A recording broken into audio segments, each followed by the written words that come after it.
Hello everybody, I am Razorblade Mango, and I promise this is the last negative list I'm gonna do, but it's actually something new I wanted to try this year.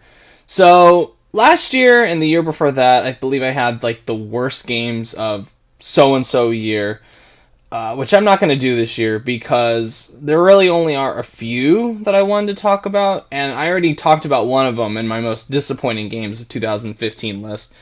So rather than make like a long or a short video, depending on how long I talk about them, about how crappy these games are, I'm gonna instead combine that with another idea I wanted to do called like the top 10 worst moments of 2015, or the top 10 things I hated about 2015 as far as games go.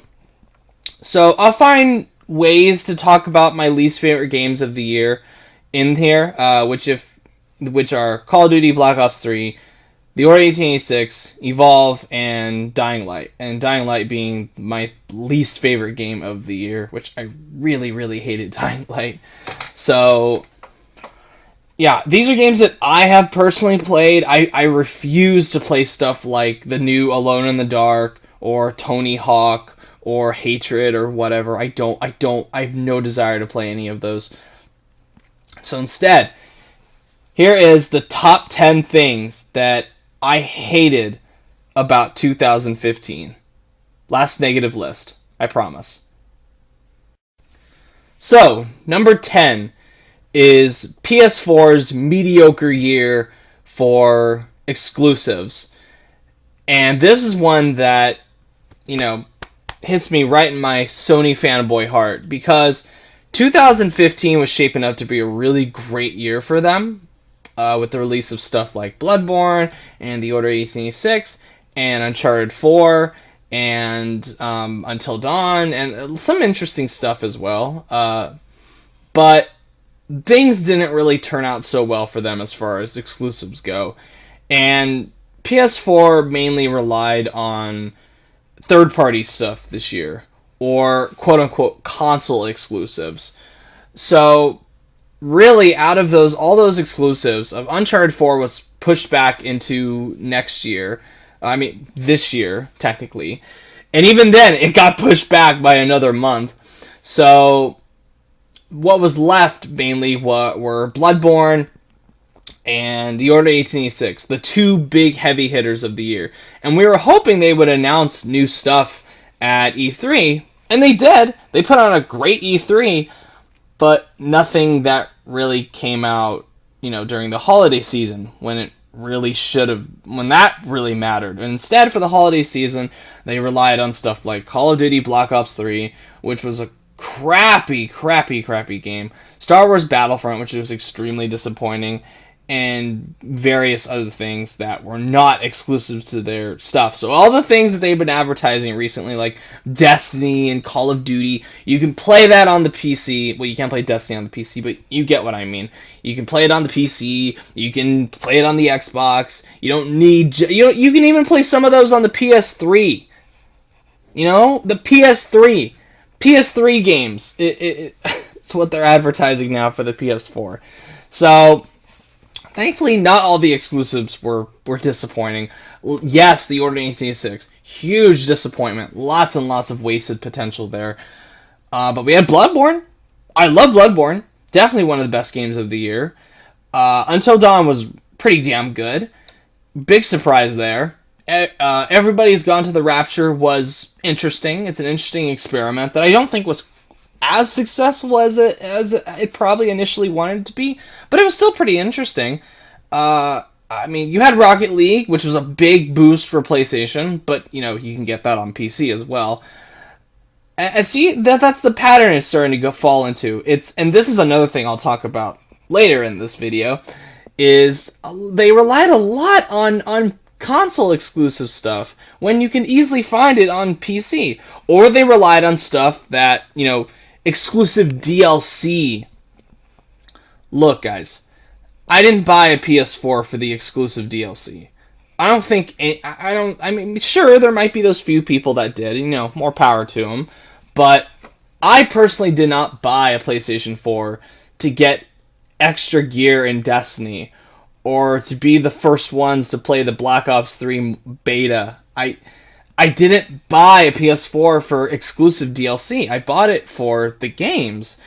That's what I want to play. I want valid, great exclusives that make me proud to be a PS4 owner. And 2016 is shaping up to be the year for that, thankfully. Like Uncharted 4, The Last Guardian, Horizon Zero Dawn, lots of good stuff.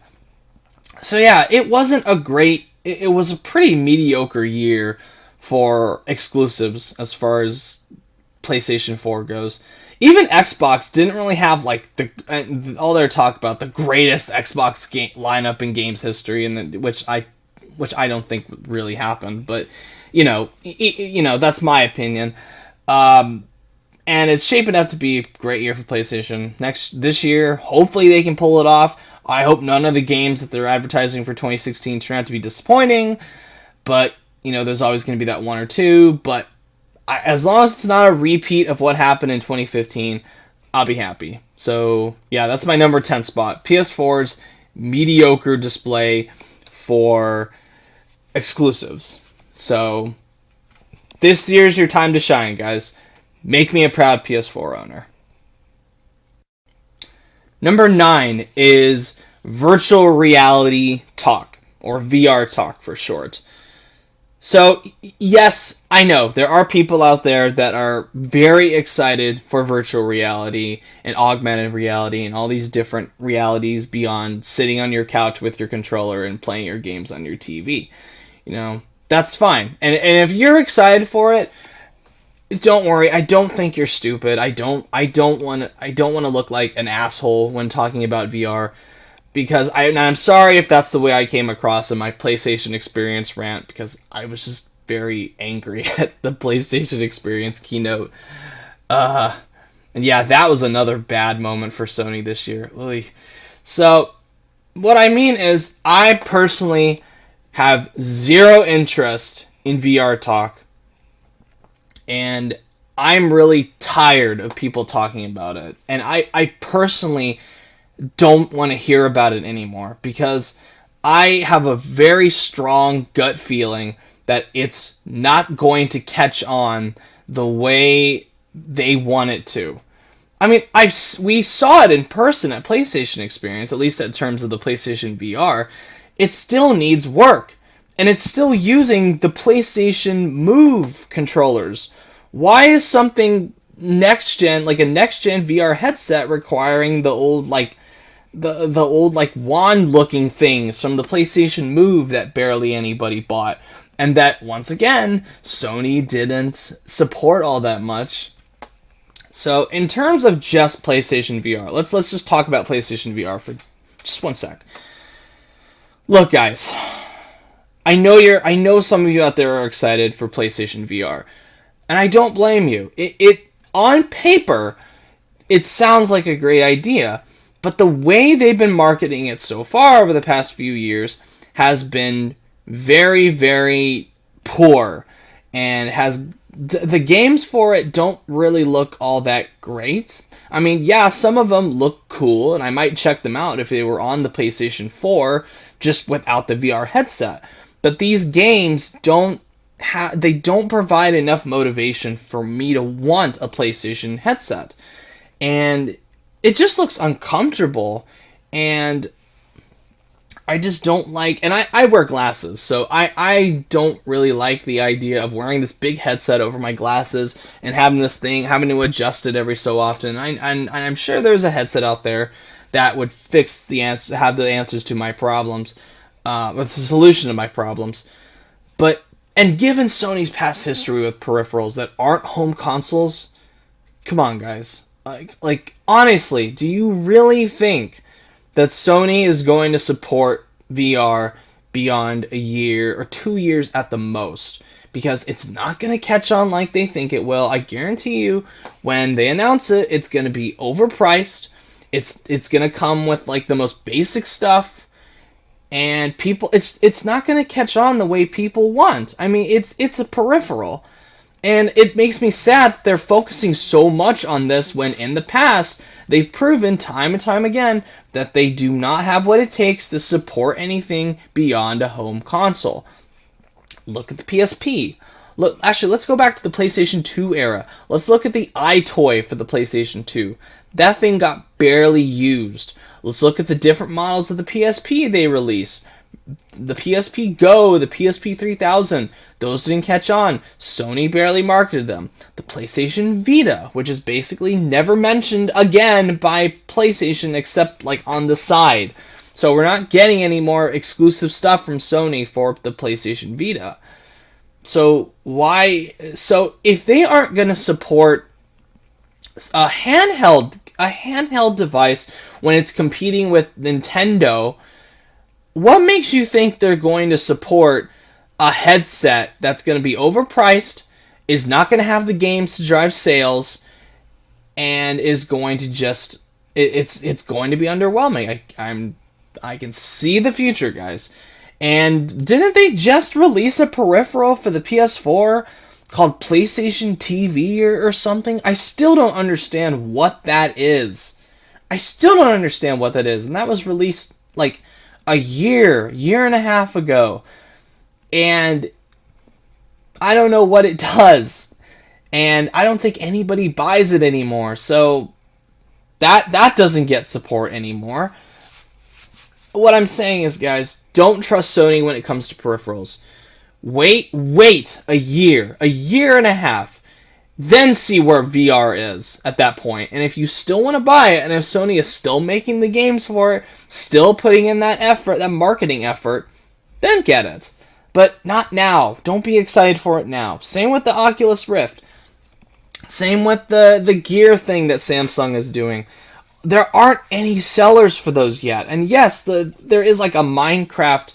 There's a version of Minecraft for the Oculus Rift or the VR headset or whatever, the HoloLens or whatever Microsoft is doing now. It's not what it looks like at the E3 experience. It's not what it looked like. Really, what it looks like just this little square that you see the game through. It's not. They're lying to you guys. It's not what it looks like. It's false advertising. Anywho, I'm going a little too long about this, but I'm tired of VR talk. I hate that it took over PlayStation experience. I hate that it was contributed to a large portion of Sony's Paris Games Week show. I strongly disliked what I saw from it from Microsoft's end of the deal. I hate that Rock Band's getting a virtual reality game. It just does not look fun at all. It looks really uncomfortable and boring. So I'm tired of VR talk, and because I know it's not going to catch on, it's going to pass just like 3D TVs did. Remember when 3D TV was the future of gaming? Do you see anybody wanting a 3D TV now? No, you don't, and neither does Microsoft nor Sony nor Nintendo. Number 8 is the dumbing down of what exclusivity means. So back in like the PlayStation era, we had games that when someone said this is an exclusive, they meant that it was an exclusive on that particular machine. It wasn't just console exclusive or timed exclusive or Microsoft exclusive or whatever. Just today, Microsoft released a press release of what games are going to be exclusive to the Xbox in 2016. And if you look at that list, really, there are only 3 games that are exclusive to the Xbox One this year. It's Gears of War 4, Crackdown 3, and Quantum Break. Those are like the only 3. Everything else on that list is either also on the 360 or is going to be on the PC.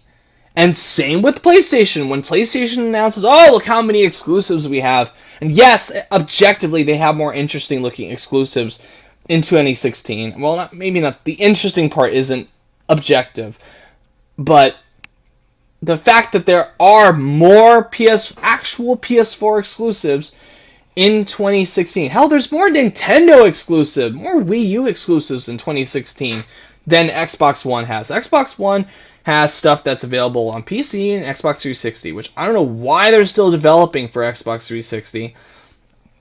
And then the PlayStation, they're like, oh, Street Fighter V, it's a console exclusive. Yeah, but if you have a PC, you can play it on that. No Man's Sky, console exclusive. Even then, you can play it on PC, and it will probably run better on PC. Oh, look at all these games that we initially announced as PS4 exclusives that are now going to be on other platforms and now are console exclusives or timed exclusives, like Final Fantasy VII Remake, Nier Automata, Firewatch, stuff like that. Firewatch is a bad example. What's another one that they announced? They talked about. Anyway, but you get what I mean. It's the word exclusive. What exclusive means as far as the console and PC market goes now, it doesn't mean shit anymore. The concept of it has been so distorted that I don't even like when you see something that says exclusive, you really can't you that now in my head I think, okay, do they mean actual exclusive, or do they mean timed exclusive, or do they mean console exclusive, or I don't know what kind of exclusive you're talking about now, because you're bringing all this other crap to the table. And now we have the worst ones where it's like I don't mind timed exclusives for indie games. I don't, because sometimes that's how you get a game funded. But I don't like what Sony did with Street Fighter V. I don't like what Microsoft did with Rise of the Tomb Raider, where you are having timed exclusives, or in Sony's case, real exclusives for third-party titles. For titles that have been on other consoles in the past, and now you're just paying more money to the companies for them to get the game permanently. You're taking bribes, which I don't like at all, and that's another contribution to this whole dumbing down of exclusivity. Anywho, I'm sick of exclusivity talk. And if you're gonna talk about it, actually have it be an exclusive, not just, oh, it's exclusive for 2016 until the consoles get it in 2017. So, anywho, I'm tired of that. And I am happy that we're going to start seeing more. Thankfully, we're going to start seeing more actual exclusives for these consoles in 2016. Hopefully, more will be announced when E3 rolls around, when all the conferences roll around. Because we're not really going to hear about much for the first half of 2016. It's going to be the second half, starting in June, that we're going to get more exclusives. And already, Xbox, you got Gears of War, you got Quantum Break, which looks interesting. You got some other stuff. Looks cool. PlayStation, Last Guardian, Horizon Zero Dawn, Uncharted 4. Cool stuff. Those are real exclusives. Not Cuphead for Xbox One, which is also on PC. Not Sea of Thieves, which is also on PC. And also Sony, not Nier, because that's also going to be on PC. Not No Man's Sky, because that's also going to be on PC. You guys get what I mean. I'll stop talking about that. But yeah, I'm tired of the way people are talking about exclusivity. The meaning of it has been muddled. It just digresses into a lot of just weird corporate, it's just PR speak about it, and I don't like it, and I wish it will go away in 2016.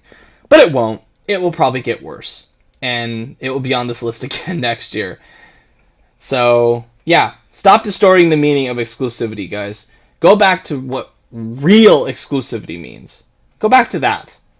Go back to your Halos and your Uncharteds and your God of Wars and your Gears of Wars. Go back to that. Stop this other shit. Number 7 is multiplayer-only games, or at least how they're being handled so far. Now, multiplayer-only games, this concept of them isn't a bad thing. I want to make that very clear. It's not a bad thing. the fact that a studio can focus solely on multiplayer without having to worry about a dumb single player campaign, has the room to be a good idea, has the potential to be a good idea. But that all depends on how the developer will treat the game. And so far, I'm not impressed by this stream of multiplayer-only games that we've been getting. I mean, sure, they might have some obligatory single-player elements in there, like Battlefront and Evolve, but they suck. They're just totally useless. A waste of development time, and just a pathetic way of trying to give the game more longevity than it really possesses. And then when you look at the multiplayer elements, a lot of these games just feel like free-to-play games, or don't feel like they're worth $60. Case in point, Evolve. Evolve is a game where pretty much everybody really only plays one mode, and that's Hunt. And while I really don't think the game itself is all that good, because there's a ton of problems with the balance issues, and the fact that the characters are so boring, and there's only like 3 monsters in the game that take forever to unlock. It's a boring game, and the progression system is so slow, so intentionally slow, that you're going to be, again, grinding through the game to get the shit that you really want. It's not fun. Stop doing it, guys.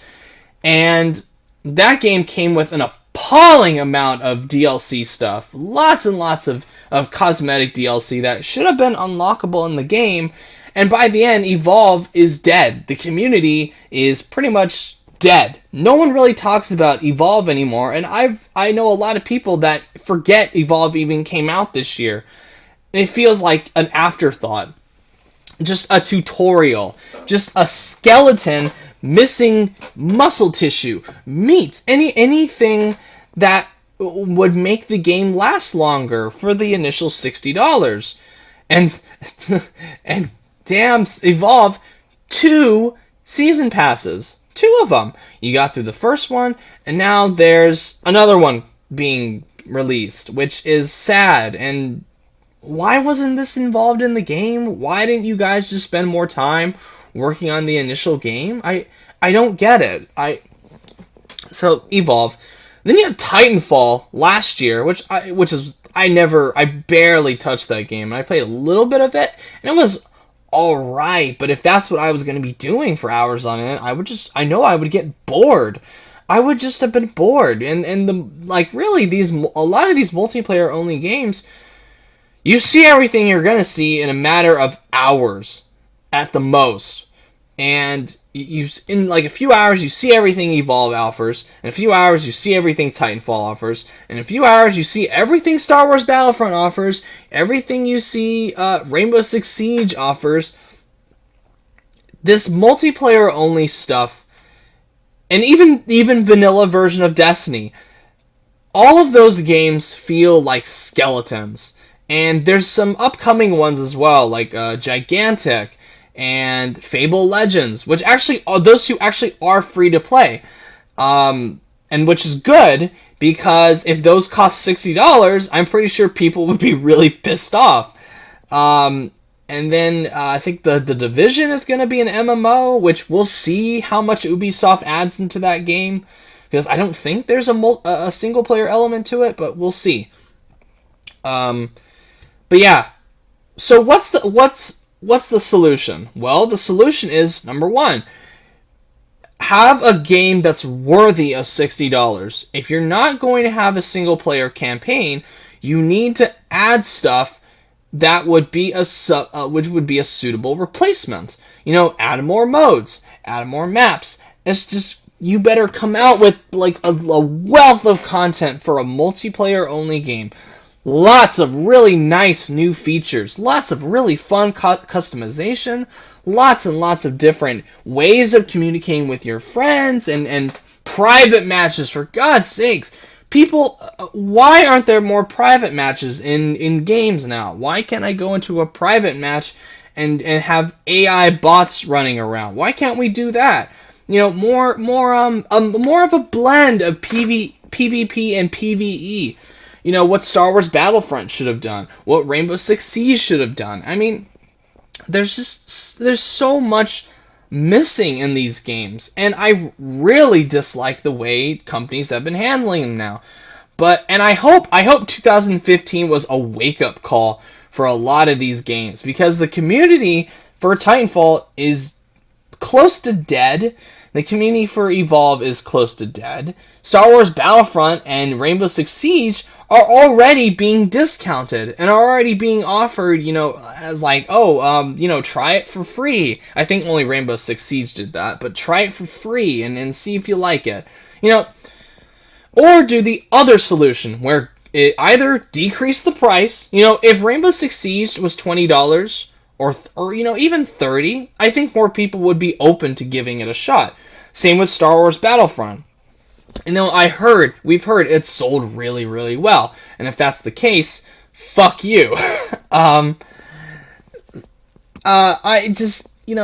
If no one is willing to take a price cut yet, all the companies know what they need to do, but no one wants to make the first move. No one wants to be that. No one wants to look bad or take that risk of losing out.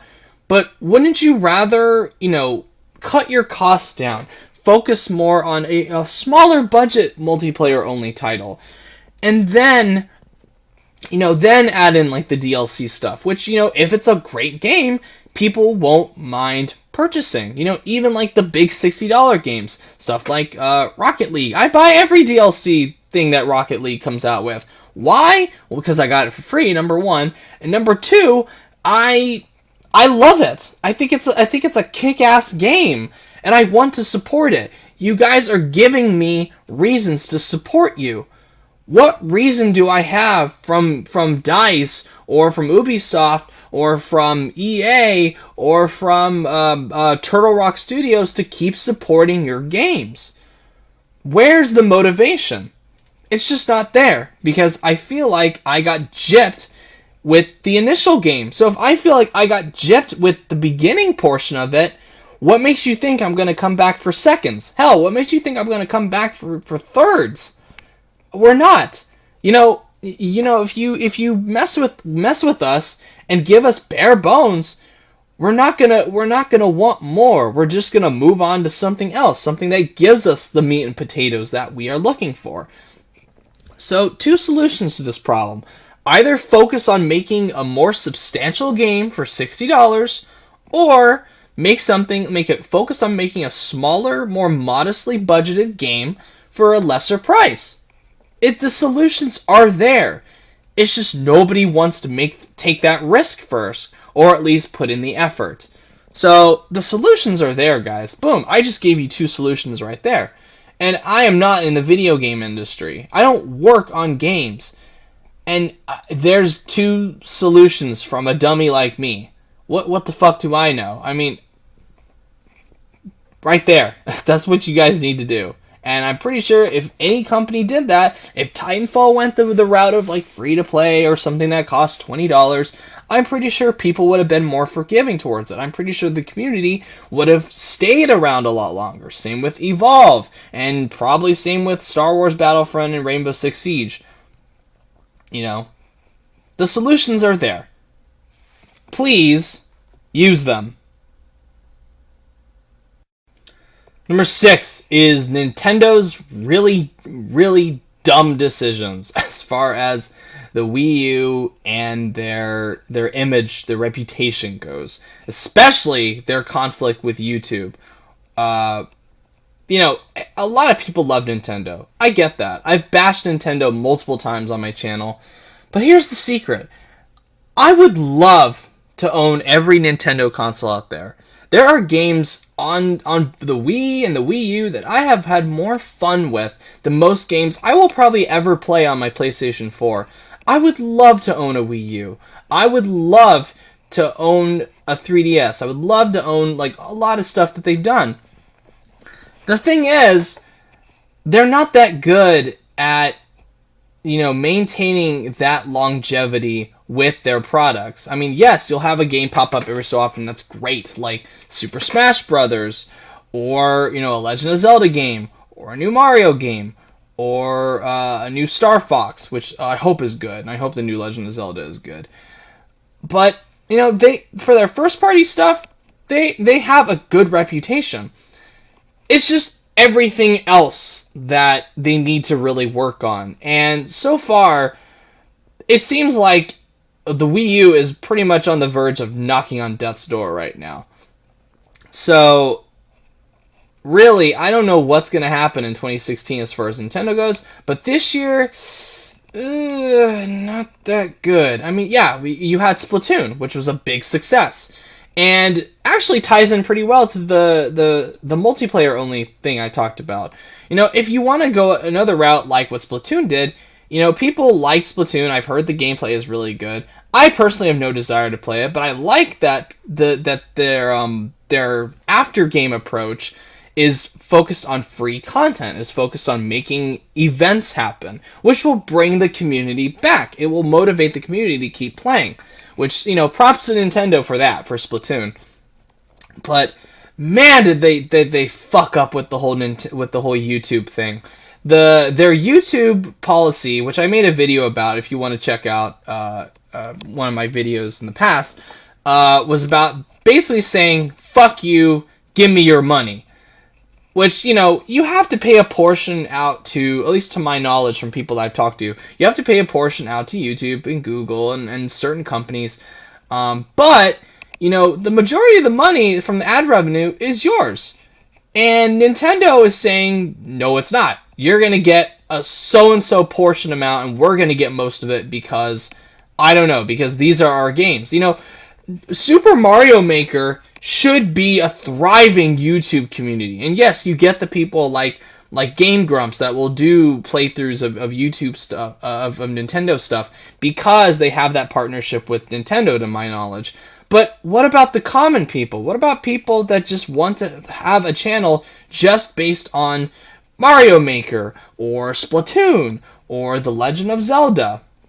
It's not going to happen because Nintendo is making it really, really difficult for you to show what you love to do because they want all the money. So that's a big fuck you to Nintendo for that, because that's just, it's shitty.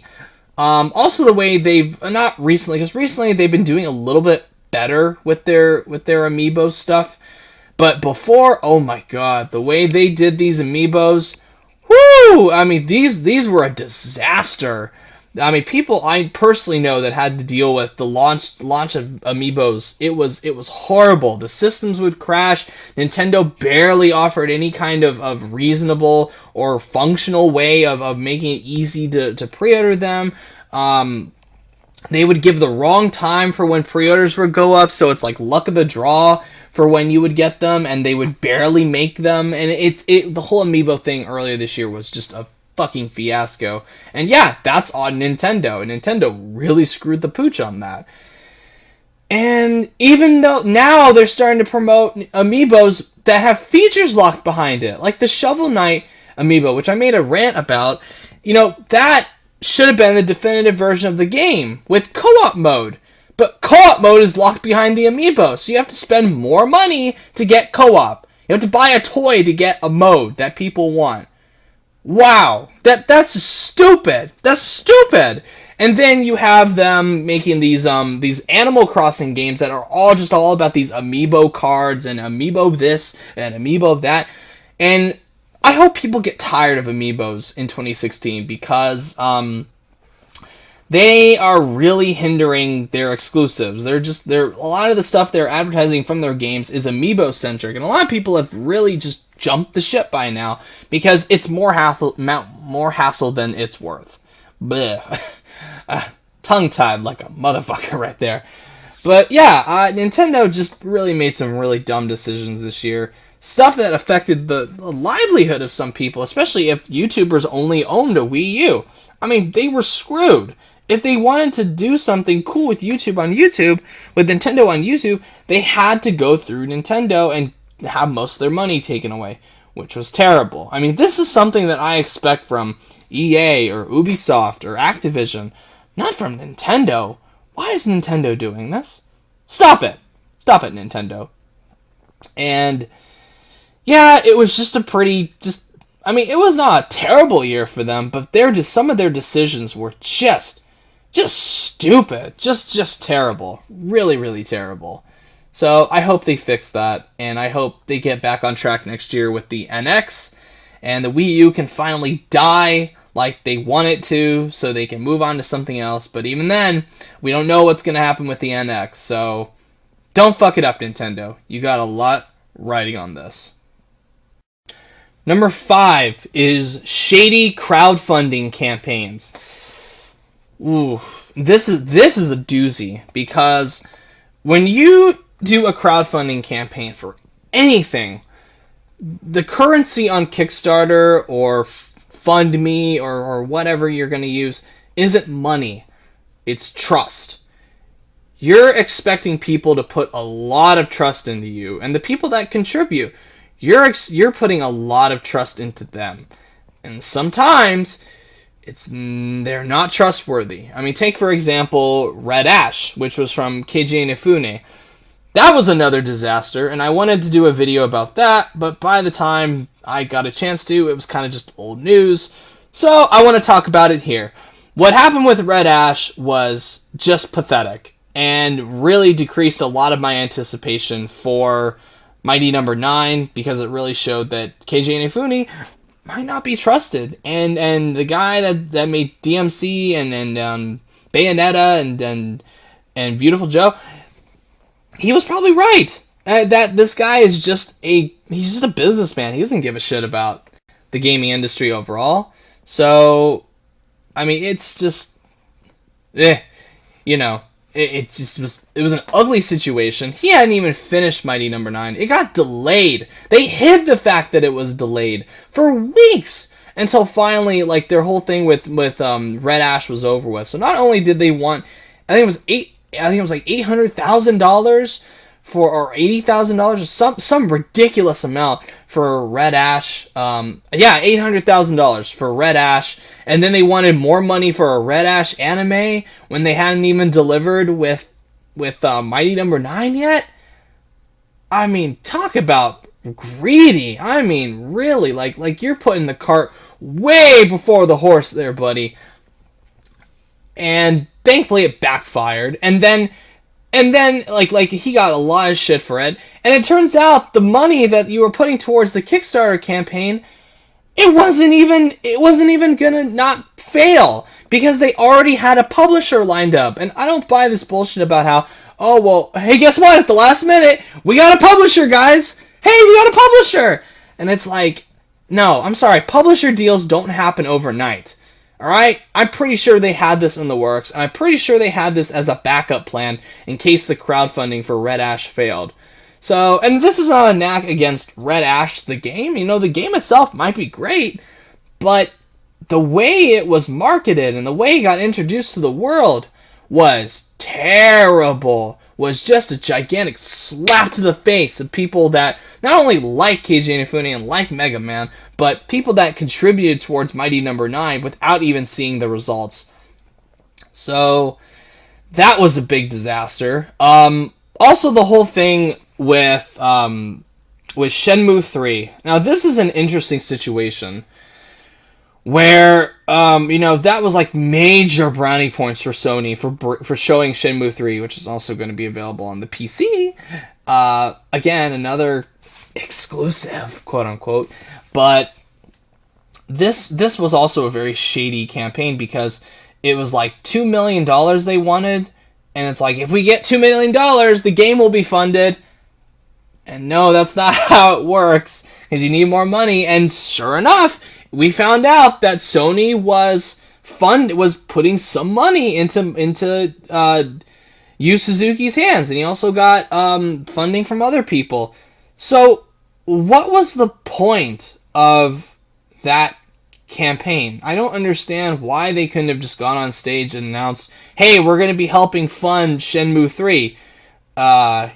Here's a like a GoFundMe or something like that. If you want to contribute towards it, here you go. We're taking donations because we can't do this. It's a big ambitious project. Don't lie to us. That's the thing. Don't lie to us. you know, Iga, he didn't lie to us when he announced Bloodstained Ritual of the Night. I mean, he even said straight up, we have people that will fund our game, but we want to see our financiers want to see if people are interested in it. Same with Ukulele. They brought out a lot of quality assets for it. They gave out a lot. They gave a grid of what they needed with the money, how much it costs, and then they provided a ton of other stuff. Like if they want to support more, they were open with their audience. They were open with their backers, and same with Iga. Same with Banner Saga and Wasteland. Same with like a lot of stuff.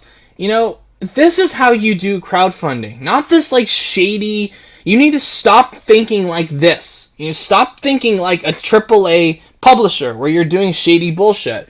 You need to start thinking like an indie, because an indie person would rely on trust, and that's the last thing you're wanting to deplete. Trust. And all these like nostalgia, like your nostalgia credit, like, oh, you can't just go out on stage and say, "Hi, I'm Yu Suzuki, fund me." It's just arrogance, and it's shitty. It just makes you look like a giant asshole. So be honest with us. Don't try to jerk us around or lie to us. And there are some situations like the Allison Road Kickstarter campaign where they were going to lose. They weren't going to get the money that they wanted. So at the last minute, I think it was Team 17 came in and bought the rights for Allison Road and are now going to publish it, which is fine, great, cool, awesome. Like people got refunded the money. That's how you do a campaign. If it fails, it fails. People don't want it. If it succeeds, cool.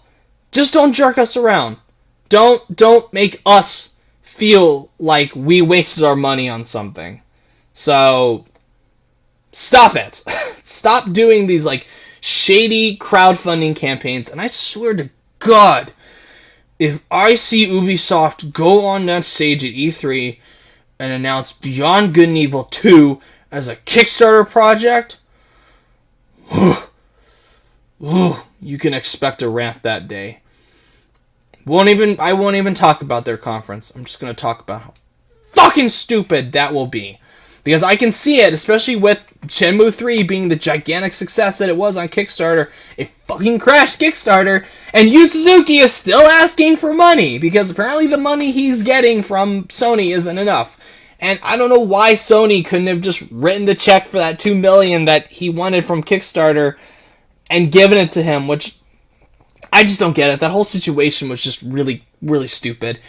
And yeah, I'm excited for Shenmue 3. I'm looking forward to it.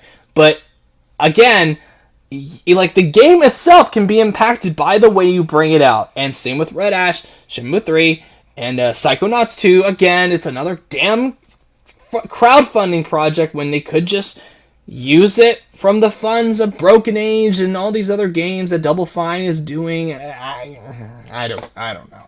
Anywho, crowdfunding campaigns. Don't lie to us. Be honest. Be upfront. And we'll support you. If it's a good game, we'll support you. You don't need to be afraid. You don't need to hide anything from us.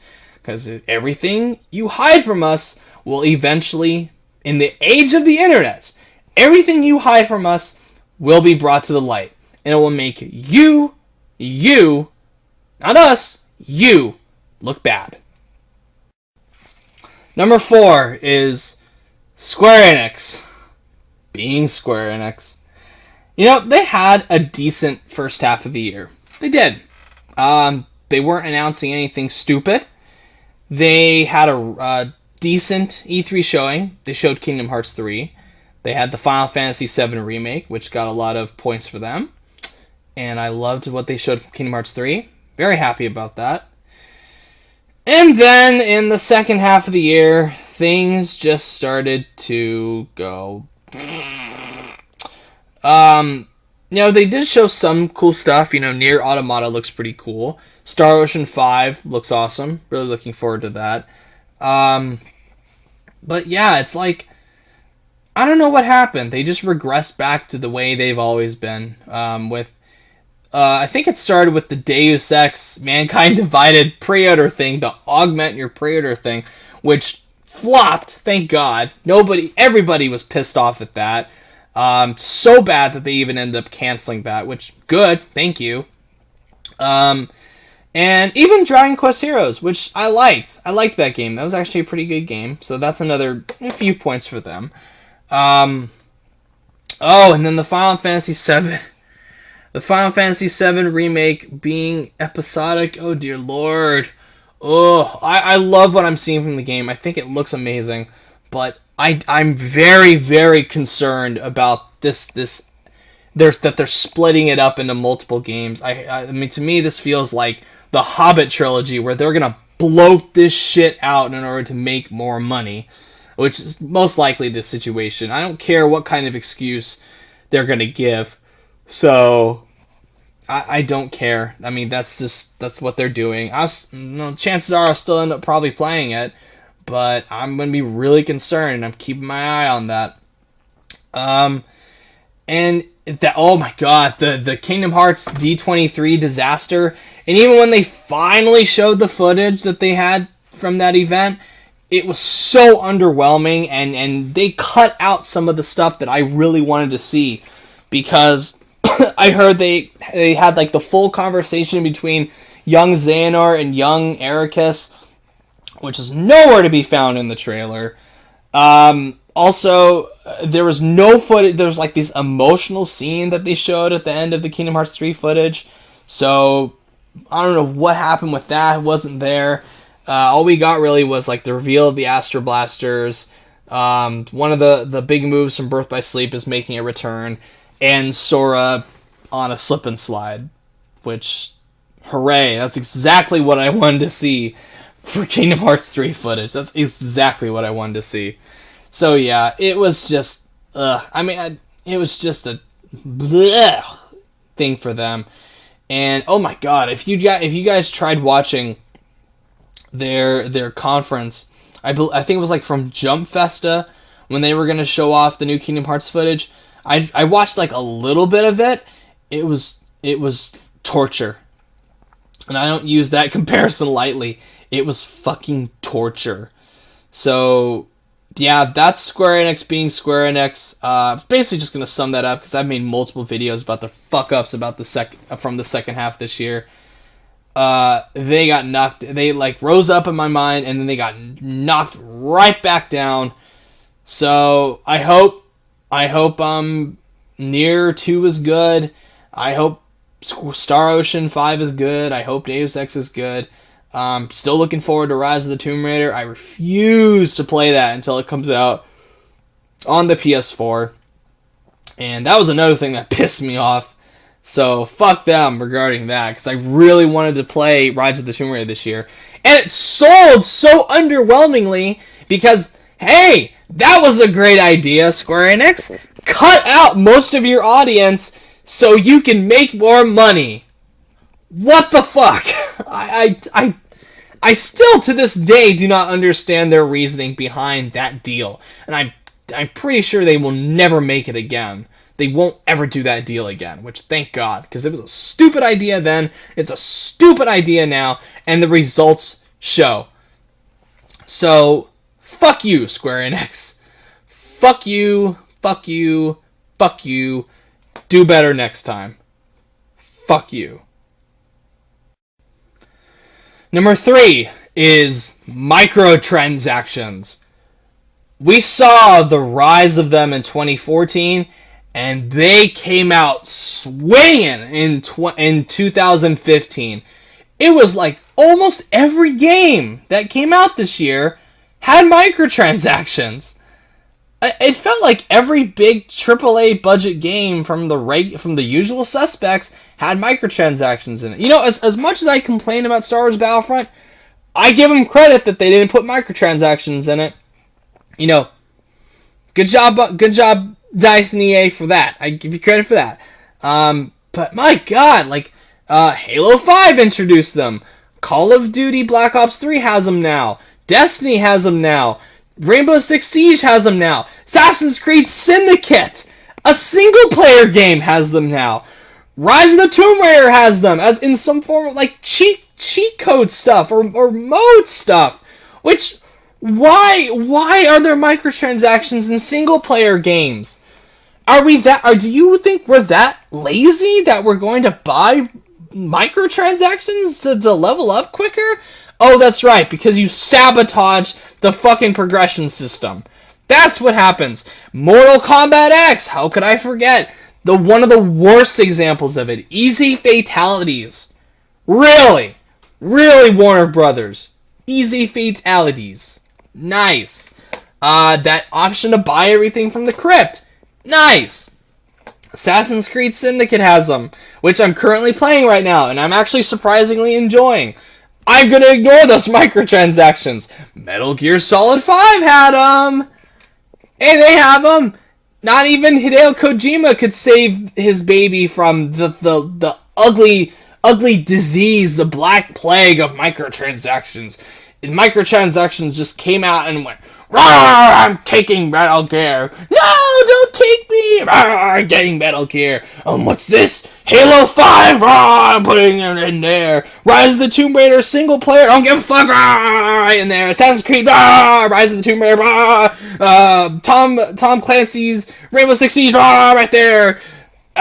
They're everywhere. They're everywhere now, and they're gonna keep on coming because that's how studios are going to make money now. They're not going to put any fucking effort into the game. They're going to put out a half-ass fucking game, and then microtransactions. And even if the game is good, microtransactions. Because Metal Gear Solid 5: The Phantom Pain so needed microtransactions. They so needed it.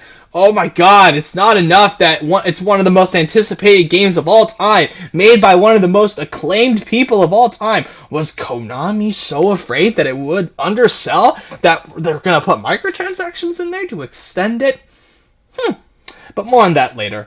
Yeah, it was everywhere. Microtransactions were everywhere, and they need to die. They need to die, like, right now, because I'm sick of them, and I hate this reasoning. Whenever it's announced that something will have microtransactions in it, it's always the same reason. It's always the same reason that, oh, well, you don't have to buy them. Everything in the game can be earned from in-game currency. Then why the fuck do you have them there to begin with? Why? Why are they in there? Good God. I mean, is it not enough that the game itself could be cool? You just have to throw more, like, here, $60 is not enough. Here, more! Spend more! Yeah, microtransactions, die, please die in 2016, but I doubt they will because, and I guarantee you at least like a few of the games on my most anticipated games of the year list are going to have microtransactions in them. And I'm going to do my best to avoid them. Payday 2! That's another thing! Payday 2, that promise we will never, ever have microtransactions in our game. Shame on you for thinking that we would ever have microtransactions. Oh, what's this? Multiple forms of microtransactions in Payday 2 now. And the community is pissed off, and you've basically buried your game. No one gives a shit about Payday 2 anymore. You have soured the reputation of your game. You've soured the reputation of your studio. Good going, guys. See what microtransactions do? See what they do? And you know what? One of the very few games that I accept microtransactions in is Plants vs. Zombies Garden Warfare. I'm not happy they're having microtransactions in Garden Warfare 2, now that that's a $60 game. And I know they will, because I'm already seeing it in the deluxe edition that they're going to have the coin packs again, which that's pretty much a guarantee that they're going to have it. And Uncharted 4, why is Uncharted 4 getting microtransactions? Why? Why, Naughty Dog? Why? Oh, this needs to stop. This is becoming grotesque. This ugly disease of microtransactions bleeding into almost every single AAA game out there needs to stop. It needs to stop immediately because it's hurting our industry. It's turning our games into some free-to-play bullshit because every studio wants their game to be Candy Crush or Clash of Clans or whatever the fuck, some other stupid free-to-play game. So, microtransactions need to die. We need to kidnap microtransactions, put them in a trunk, take him out to the back of the woods, shoot him execution style, and bury it 6 feet into the fucking ground, and put concrete over that motherfucker. So we'll never, ever see microtransactions again. Please die. Microtransactions suck. Number 2 is Warner Brothers. Ooh, boy, does this company get a good slap from me this year. Where to even start with Warner Brothers? Dying Light. It's fucking horrible. I fucking hate Dying Light. And part of this a lot is like, I think Techland developed the game. Yeah, fuck them too, because they're fucking, they made a shitty game. It's god awful. The campaign is one of the worst I've ever played through. The game is immensely boring. The world is boring. The combat is broken. The weapon degradation is insane, so you can never grow attached to a single weapon because it's always fucking breaking. The melee combat is shit. The parkour element is mediocre at best. And it's laughable writing, laughable villains, laughable just everything. It's a terrible game. And how the world just ate it up, I will never understand. I cringe every time I see it on like a best of 2015 list. It just makes me cringe just thinking about it. I fucking hate Dying Light. Fucking hate it. And then we've got Mad Max, which inspired this big controversy regarding customer reviews versus critic reviews. Myself, it's pretty mediocre, which is, mediocre. It's just a lame game. It's just, it feels like just your average, open world game. Feels like an Ubisoft game. That's the formula they're trying to copy now. Like with Dying Light and Mad Max, Warner Brothers is fascinated with Ubisoft's style of open world games. So much that it's even more soulless than when it's in an Ubisoft game. All the templates for these Warner Brothers open world games, even Arkham Knight did this too. They feel like the open world structure of Watch Dogs. I just compared an element of Batman Arkham Knight to fucking Watch Dogs. That makes me want to vomit. that literally just makes me sick. Makes my stomach twist. Also, their treatment of Mortal Kombat X, again, that ties back to the microtransaction thing, but really, microtransactions in a Mortal Kombat game.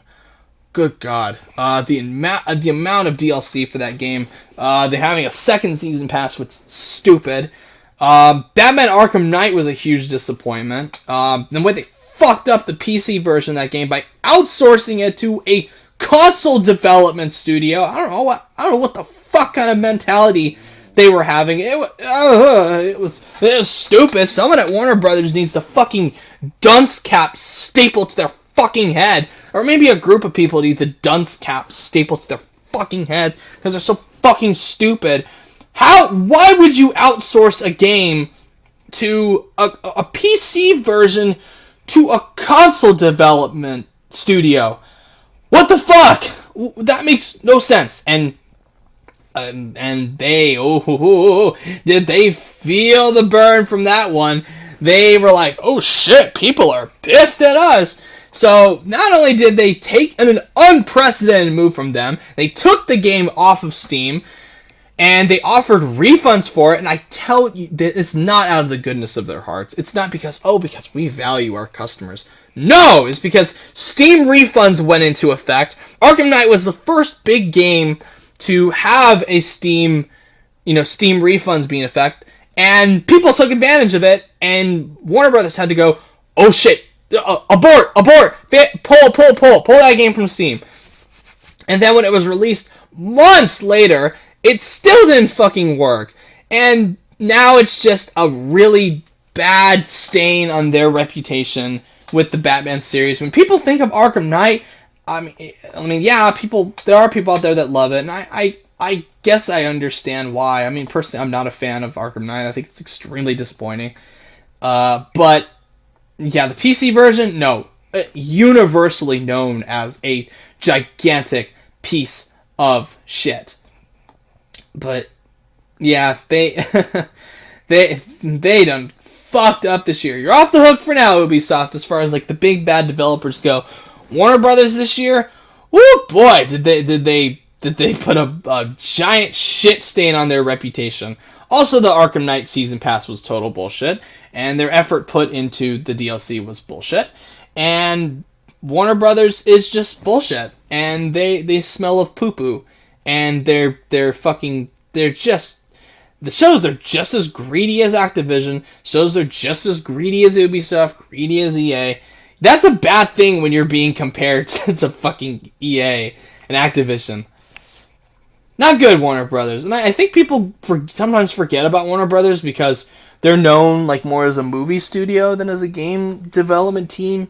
But yeah, they have a stake in game development. They had a decent year last year with Shadow of Mordor. People love that game.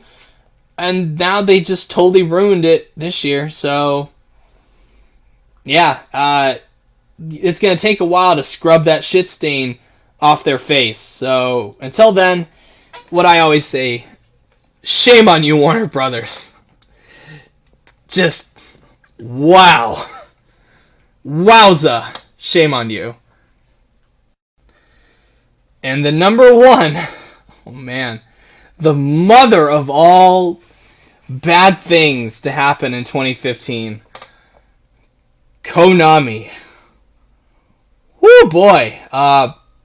This was like the mother of all bridge burning. I mean, is that even a proper analysis in this situation? A proper metaphor? More like nuking a fucking freeway. Like the mother of all nuking the bridge. Nuking an entire, like, empire. This year, Konami basically just took a shotgun, pointed it right at its gut, and just repeatedly shot out its own intestines, shot off every limb, shot itself in the head and to the genitals, and it just destroyed itself.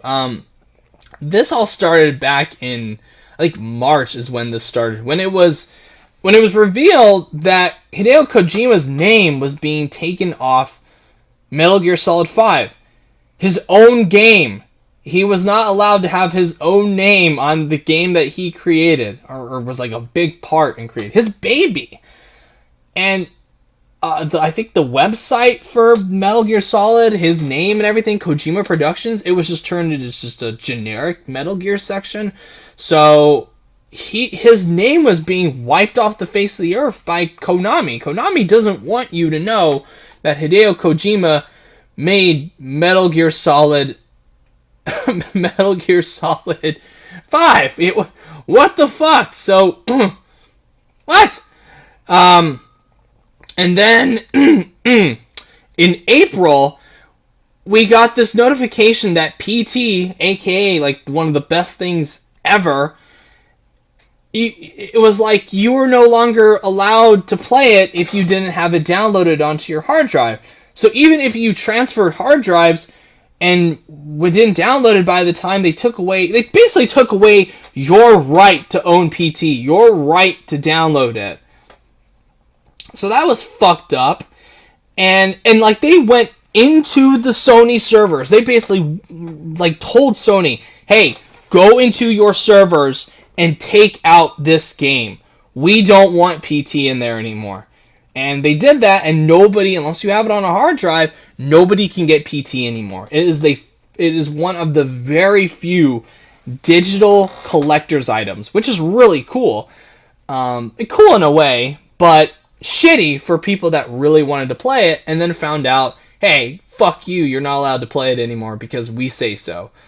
And then they canceled Silent Hills, which was very sad because I was really looking forward to that. That was one of my most anticipated games, like, ever right at the moment, and now it's dead. And I mean, Kojima, I'm pretty sure, was pissed. Guillermo del Toro was upset. Norman Reedus was upset. The game wasn't going to have Junji Ito involved. Fucking Junji Ito. So that would have been awesome, but no, it's not happening. And then on the fucking box art, Metal Gear Solid 5, Kojima's name is gone. I mean, Konami's name is right there. Just boom, Konami. Where is Hideo Kojima? Why isn't Kojima on his name on his own game? And then we heard reports that Kojima Productions was being dissolved. And it was just a disaster from that point on. It just got worse and worse and worse. There is a gigantic list of the terrible things that they've done this year, from making a Castlevania pachinko machine to turning into this weird Orwellian empire where they if you're not useful to the company, even if you're like a big head, a big game developer, they're gonna make you do janitorial duties, and then they would give you a generic email. They treat you like shit. They would force you. They would keep eye on you. They would lambaste you or fire you if you even stepped out of line for like a little bit. Again, it's like 1984 at Konami. It's insane. So and this is stuff that it's like you read this and you go, no fucking way. But yeah, it happened. Even Metal Gear Solid 5 and Phantom Pain wasn't safe from that. Konami inserted a bunch of useless microtransactions into it. Added a really shit multiplayer mode. Added all this laughable DLC. Horse Armor DLC. Which was a joke! It was a joke from years ago! Back when Oblivion pulled that crap. And Konami doesn't have the good sense to fucking say, maybe we shouldn't do that. But it's like, fuck our audience, and just throw all the DLC they could. The tuxedo, which you unlock for free at the end of every Metal Gear game, a series tradition you now have to pay for. I'm sorry. What? Also, it was discovered that Metal Gear Solid 5 is incomplete because the real ending was cut, and it would have made the ending make a lot more sense if they had just added that one portion, and it was going to be really cool from what we've seen from it. So that sucked. So we could have gotten an even more amazing game. I mean, Metal Gear Solid 5 is great. It is. But it just was like, fuck you, complete this game now. We're done financing you. Release this now. Release it now. So Kojima just had to do it. I mean, he was under contract by Konami. He had to. And then Konami... Oh, and it didn't even extend to Metal Gear. So now we have them ceasing all production on AAA games, which is actually probably a good thing. Except Pro Evolution Soccer. They lied to us about the Pro Evolution Soccer PC version. The PC version has the graphics of the PS3 and Xbox 360 version, which... What the fuck? Just... Wow! Just thinking about this is crazy. And then, and get this. In December, when the Game Awards rolled around, I mean, it's just like... The train doesn't stop there. Not even after the game was released, the train kept on going. It was announced at the Game Awards, Kojima had every intention of being at the awards ceremony to get the award for his own game, and Konami was like, no, you're not allowed to travel to LA to attend the show. But major props to Jeff Keighley for announcing on stage at a live event that, hey, fuck you, Konami. Fuck you for preventing Hideo Kojima from coming to this event. Because I don't think Konami were expecting Keighley to announce that on stage.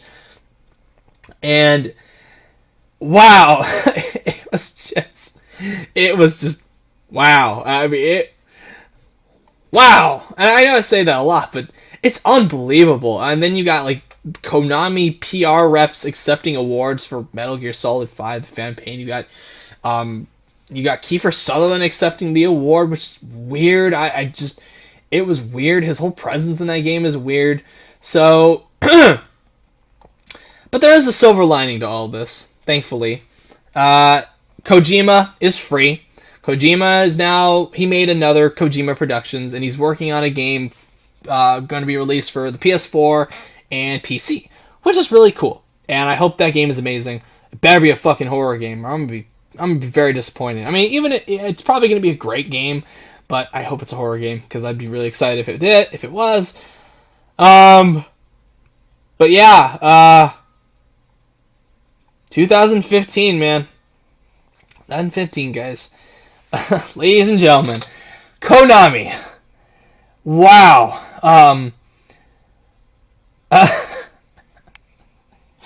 Like, inside, I want to cry just because of the massive fall from grace that Konami suffered this year. But all I can do is laugh, because it's just so surreal that this happened. That we actually lived through this. This is legendary now. The fall of Konami, the fuck Konami year, is legendary now. It is one of the biggest longest gaming controversies ever, and we lived through it. We saw the catastrophic downfall of Konami. They will never ever bounce back from this. Now they're probably just fucked off to doing whatever health spas and pachinko machines they're gonna do. So it's